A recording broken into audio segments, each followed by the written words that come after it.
คนดังได้นี่คนดังนี่ก็โอ้ย คนดัง ไอ้กี้ก็ดังคนบ้านนอกก็ดัง กระซิ นี่ บได้ อ่านเบิ่งดูนี่นะ เพราะว่าเป็นไผ่ร้องเพลงนี่พี่น้องฮู้บ่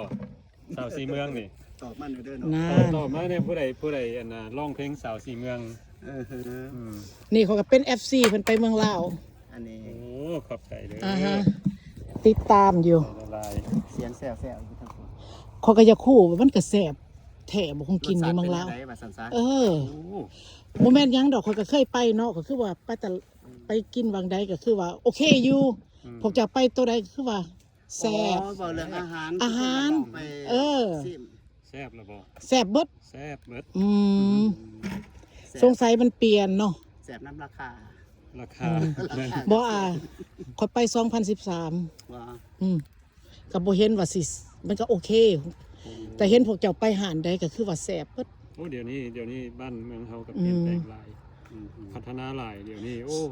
อินกรีเดียนเขาส่งสีแบบบ่ขี้ที่เนาะ อืออืม ตอนข่อยไปหันโอ้ แต่จังหวะแล้ว ก็โอเคอยู่ เล่นน้ำกันปีนี้ไปเล่นบุญธาตุหลวง โอ้ นอก จะ บางเทื่อไอ้กี้ก็สิไป บอกปีใด ปีนี้แหละบุญธาตุหลวงเดือน11นี่ ข่อยหันอยากไปอยู่ค่าแม่ บ่ แม่ bed rest day take care แม่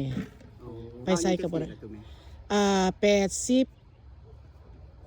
ห่วย87แล้วบ่คือ88 บ่ถามเราแน่ว่าเรา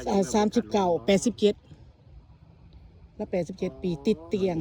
เจแมนศาสตร์หย่องแต่น้น้องสาวไปห้องก็บ่คือเล่าว่าซั่นน้องสาวหน่อย ไปไลฟ์บ่ บ้าน ไลฟ์บ่ แมน โอ้ อันนี้ไล่เด้อ เออ อันนี้บ่ไล่แล้วเฮา บ่ไล่ บ่ไล่